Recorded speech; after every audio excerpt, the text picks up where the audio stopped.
সুপ্রিয় শিক্ষার্থীবৃন্দ, দ্বাদশ শ্রেণীর উচ্চতর গণিত অনলাইন ক্লাসে সবাইকে স্বাগতম। আশা করি আল্লাহর রহমতে সবাই সুস্থ আছো। আমার আজকের পাঠের বিষয় উচ্চতর গণিত দ্বিতীয় পত্রের ষষ্ঠ অধ্যায় কনিক্স। এটি আমার 12তম লেকচার। এর পূর্বে দুটি লেকচারে আমরা কনিকের উপবৃত্ত সম্পর্কিত সূত্রাবলী এবং তার প্রতিপাদন শিখে এসেছি এবং সূত্রগুলোকে কাজে লাগিয়ে আমরা কনিকের বেশ কিছু অঙ্ক করে এসেছি। তো তারই ধারাবাহিকতায় আজকে আমরা অধ্যায় 6.2 উপবৃত্ত সম্পর্কিত আরো বেশ কিছু অঙ্ক কিভাবে করতে হয় তার কৌশল শিখব। তো শিক্ষার্থীরা, আমরা আমাদের মূল পাঠে প্রবেশ করি। আমার প্রথম প্রশ্নটি হচ্ছে, একটি উপবৃত্তের উপকেন্দ্রিক লম্ব ক্ষুদ্র অক্ষের অর্ধেক, উপবৃত্তটির উৎকেন্দ্রিকতা নির্ণয় করো। এখানে লক্ষ্য করে দেখো, প্রথম প্রশ্নটিতে বলা আছে উপবৃত্তটির উপকেন্দ্রিক লম্ব ক্ষুদ্র অক্ষের অর্ধেক। তার মানে এখানে দরকার উপকেন্দ্রিক লম্ব আর দরকার ক্ষুদ্র অক্ষ। তাহলে এই দুটি সূত্র আমাকে জানতে হবে। সেই জন্য পূর্বের লেকচার দুটিতে যে সূত্রগুলো ছিল সেই সূত্রগুলো কিন্তু ভালোভাবে মনে রাখতে হবে। তো প্রথমে আমরা ধরে নিব একটি উপবৃত্তের সমীকরণ x² + a² + b² = 1, যেখানে a b এর চেয়ে বড়। এবং এরকম সমীকরণ দেয়া থাকলে যেখানে a b এর চেয়ে বড়, সেক্ষেত্রে আমরা জানি বৃহৎ অক্ষের দৈর্ঘ্য টুয়াইস a এবং ক্ষুদ্র অক্ষের দৈর্ঘ্য টুয়াইস b। তাহলে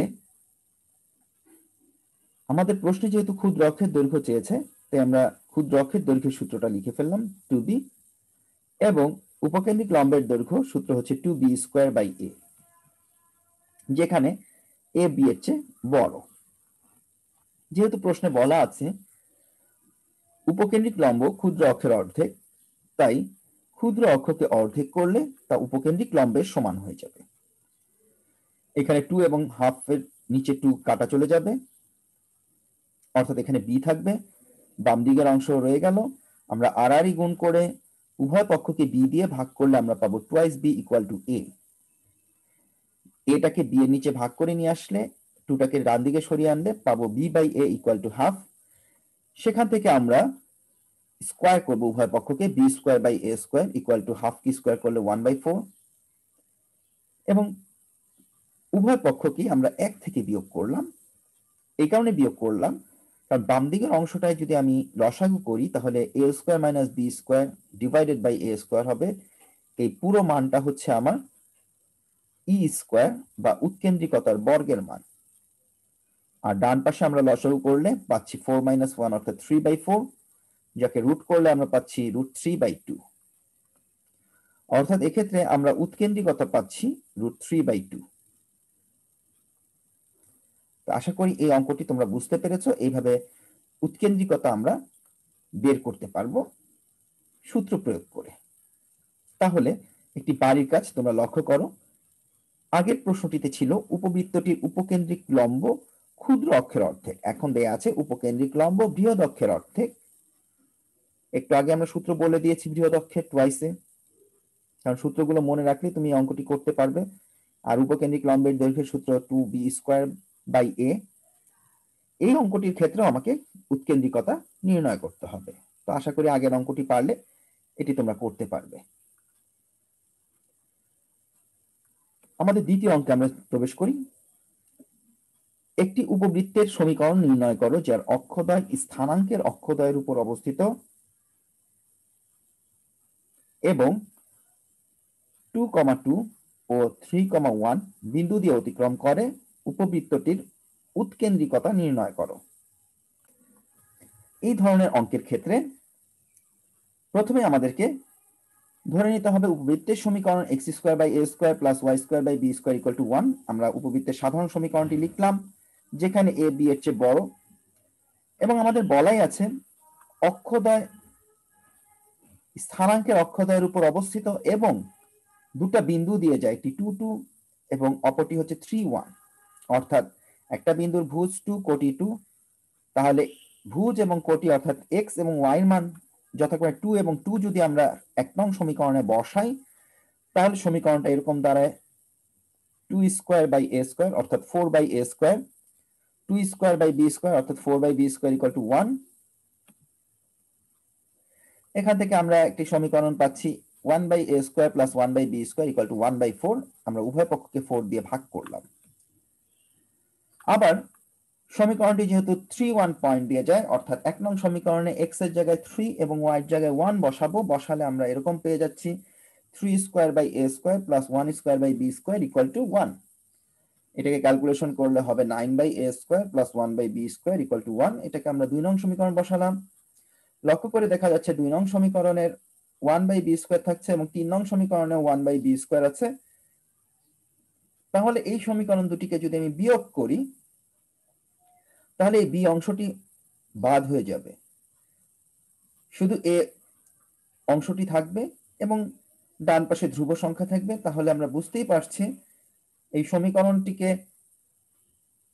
বিয়োগ করলে, অর্থাৎ 3 থেকে 2 বিয়োগ করা যাবে অথবা 2 থেকে 3 বিয়োগ করা যাবে, যেটাই করি না কেন আমাদের বি অংশটিকে বাদ দেওয়া সম্ভব। তো আমরা এখানে 3 থেকে 2 কে বাদ দিয়েছি। বাদ দেওয়ার পরে লক্ষ্য করে দেখো, বিয়োগ করে আমরা পাচ্ছি 9 by a square minus 1 by a square, যেহেতু 1 by b square 1 by b square বিয়োগ হলে বাদ হয়ে যাচ্ছে এবং এখানে 1 থাকছে আর এখানে 1 বাই 4 বিয়োগ করছি। বাম দিকে a স্কয়ার লসাগু করলাম, ডান দিকে 4 লসাগু করলাম এবং ক্যালকুলেশন করে আমরা পাচ্ছি 8 by a square equal to 3 by 4। এটাকে ক্যালকুলেশন করলে পাচ্ছি a স্কয়ারের ভ্যালু 32 বাই 3।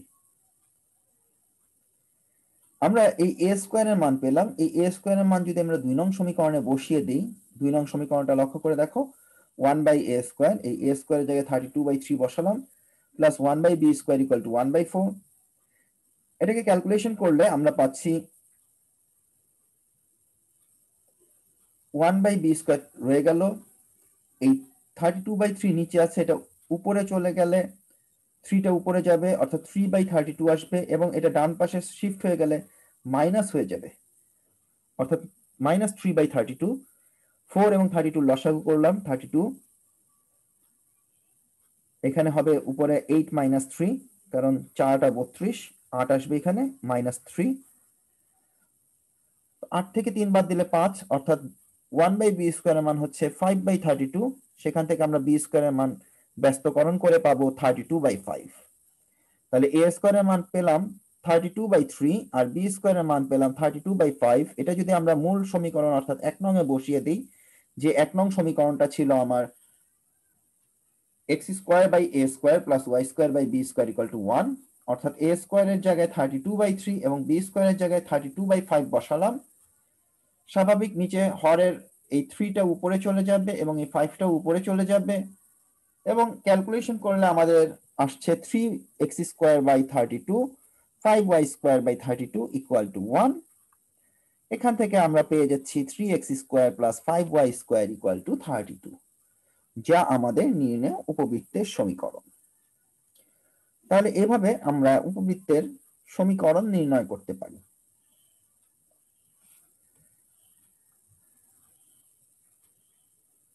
এবার এই উপবৃত্তের উৎকেন্দ্রিকতা নির্ণয় করতে বলেছে। একটু আগে আমরা উৎকেন্দ্রিকতার একটি সূত্র ব্যবহার করে এসেছি আগের অঙ্কে, যে e square equal to a square minus b square by a square, যেখানে a অবশ্যই b এর চেয়ে বড়। তাহলে আমরা এই ক্যালকুলেশন করে পাচ্ছি 1 minus b square by a square এবং b স্কয়ারের মান একটু আগে পেলাম 32 বাই 5, a স্কয়ারের মান পেলাম 32 বাই 3। এটাকে ক্যালকুলেশন করলে নিচের হরের অংশটা, ভগ্নাংশটি এখানে গুণ হয়ে গেলে এটা 3টা নিচে আছে, এটা উপরে চলে যাবে এবং 32টা উপরে আছে, সেটা নিচে চলে আসবে এবং 32 বাই 5 আর নিচে আছে 32 বাই 3, এটাকে ক্যালকুলেশন করলে হবে 3 বাই 5। এই 32 অমিট হয়ে যাবে এবং এটাকে 1 থেকে 3 বাই 5 বিয়োগ করলে হবে 2 বাই 5। এটা লসাগু করে করলেই 5 থেকে 3 বিয়োগ করলে 2 হয় আমরা জানি, অর্থাৎ ই স্কোয়ারের মান হচ্ছে 2/5, যেটি হচ্ছে উৎকেন্দ্রিকতার বর্গ। কাজে আমি উৎকেন্দ্রিকতা বের করতে গেলে বর্গমূল করতে হবে, অর্থাৎ উৎকেন্দ্রিকতার মান হবে √2/5। তাহলে এইভাবে কোনো উপবৃত্তের সমীকরণ দেয়া থাকলে এবং সেটি যদি দুটি বিন্দু দিয়ে অতিক্রম করে, সেক্ষেত্রে আমরা উপবৃত্তের সমীকরণ নির্ণয় করতে পারবো, উৎকেন্দ্রিকতা বের করতে পারবো, এবং আনুষঙ্গিক আরো কোনো কিছু যদি আমাকে সূত্র থেকে বের করতে বলে সেটা আমরা করতে পারবো ইনশাল্লাহ, যদি আমরা সূত্রগুলো মনে রাখতে পারি। কাজে এই যে আমরা অঙ্কগুলো করছি, এই যে উৎকেন্দ্রিকতার বর্গের যে সূত্রটা, সেই সূত্রটা যদি আমি মনে রাখতে না পারি, তাহলে কিন্তু এই অঙ্কটি করতে পারবো না। কাজে এই অঙ্কগুলো করার জন্য অবশ্যই কণিকের সবগুলো সূত্র ভালোভাবে মনে রাখতে হবে। এখানে উৎকেন্দ্রিকতা না এসে বৃহৎ অক্ষের দৈর্ঘ্য আসতে পারে, ক্ষুদ্র অক্ষের দৈর্ঘ্য আসতে পারে, উপকেন্দ্রিক লম্বের দৈর্ঘ্য আসতে পারে, দ্বিকাক্ষের সমীকরণ আসতে পারে। যাই হোক, যে ধরনের প্রশ্নই আসুক না কেন, আমাকে অঙ্কগুলো করার জন্য অবশ্যই সূত্রগুলো মনে রাখতে হবে। তো এই নিয়মের একটি বারিক কাজ আমরা লক্ষ্য করি। একটি উপবৃত্তের সমীকরণ নির্ণয় করা যার অক্ষদ্বয় স্থানাঙ্কের অক্ষদ্বয়ের উপর অবস্থিত এবং 1, √6 ও 3, 0 বিন্দু দিয়ে অতিক্রম করে। তাহলে এই অঙ্কটি আগের অঙ্কটির অনুরূপ। এখানে শুধুমাত্র উপবৃত্তের সমীকরণ নির্ণয় করলেই হবে, এখানে উৎকেন্দ্রিকতা বের করতে আর বলা হয়নি। কাজে আশা করি পূর্বের অঙ্কটি যদি তোমরা বুঝতে পারো এবং করতে পারো, তাহলে এই অঙ্কটিও তোমরা আশা করি করতে পারবে। তো আমরা আমাদের এর পরের অঙ্কে চলে আসি। আমাদের তৃতীয় অঙ্ক, যে উপবৃত্তের উপকেন্দ্রদ্বয় একটা হচ্ছে -1, 1 এবং অপরটি হচ্ছে 1, 1, অর্থাৎ দুটো উপকেন্দ্র, এবং যার বৃহৎ অক্ষের পরিমাণ 2√3, তার সমীকরণ নির্ণয় করো। তাহলে এরকম অঙ্ক দেয়া থাকলে আমরা সমীকরণ বের করার জন্য প্রথমে এই উপবৃত্তের উপরস্থ একটা বিন্দু নিয়ে নিই, পি বিন্দু। এই পি বিন্দু হচ্ছে উপবৃত্তের উপরস্থ একটি বিন্দু যার স্থানাঙ্ক x, y, অর্থাৎ ভুজ x এবং কোটি y, এবং বলাই আছে যে উপবৃত্তের উপকেন্দ্রদ্বয় দুটো উপকেন্দ্র, একটা -1, 1 এবং অপরটি 1, 1, এবং বৃহৎ অক্ষের পরিমাণ দেয়া আছে 2√3। তো এখান থেকে একটা জিনিস লক্ষণীয় ব্যাপার হচ্ছে, কোনো উপবৃত্তের উপর যে কোনো বিন্দুর উপকেন্দ্রিক দূরত্বের সমষ্টি তার বৃহৎ অক্ষের দৈর্ঘ্যের সমান। এই যে জায়গাটা, যে পয়েন্ট আমি লিখে দিয়েছি, এটা তোমাদেরকে মনে রাখতে হবে, কারণ এটি হচ্ছে সূত্র উপবৃত্তের ক্ষেত্রে। উপবৃত্তের উপর যে কোনো বিন্দুর উপকেন্দ্রিক দূরত্ব দ্বয়ের সমষ্টি তার বৃহৎ অক্ষের দৈর্ঘ্যের সমান। অর্থাৎ উপবৃত্তের উপরস্থ পি বিন্দু থেকে দুটার দূরত্ব হচ্ছে একটি এসপি, একটি এস প্রাইম পি।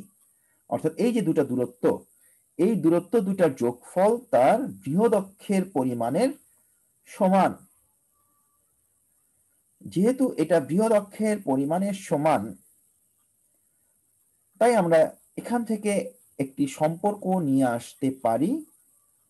সেই সম্পর্কটি হচ্ছে এসপি এবং SP prime, S prime P equal to 2√3। এটা এস প্রাইম পি হবে ইকুয়াল টু 2√3। তাহলে আমরা যদি এখন এসপি এই দূরত্বটা বের করি, আমরা দূরত্ব বের করার সূত্র জানি, x + 1 হোল স্কয়ার, অর্থাৎ ভুজদ্বয়ের প্রথম x থেকে এই -1টা প্লাস হয়ে যাবে, অর্থাৎ x1 - x2 whole square plus y1 - y2 whole square. অর্থাৎ y থেকে আমি যদি এই -1 কে বিয়োগ করি, তাহলে মাইনাসে মাইনাসে প্লাস হয়ে যাচ্ছে, তার হোল স্কয়ার। এটা আমরা স্থানাঙ্ক অর্থাৎ সরলরেখা চ্যাপ্টারে করে আসছি, দুটো বিন্দুর দূরত্ব। একইভাবে এস প্রাইম পি, এটা এস প্রাইম পি হবে, অর্থাৎ এস প্রাইম থেকে পি এর দূরত্ব। একইভাবে আমরা যদি করি x - 1 whole square plus y - 1 whole square equal to 2√3, তাহলে এই দুটার দূরত্ব বৃহৎ অক্ষের সমান হবে। একটি হচ্ছে এসপি এবং অপরটি হচ্ছে এস প্রাইম পি।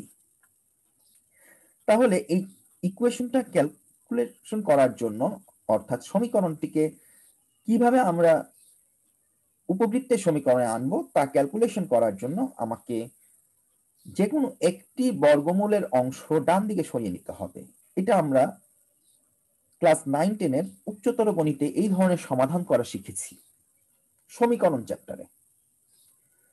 তো আমরা যে কোনো একটি অংশকে এখানে ডান দিকে সরিয়ে নিয়ে আসলাম, আমরা দ্বিতীয় অংশটাকে ডান দিকে সরিয়ে আনলাম এবং প্লাস ছিল সেটি মাইনাস হয়ে গেছে।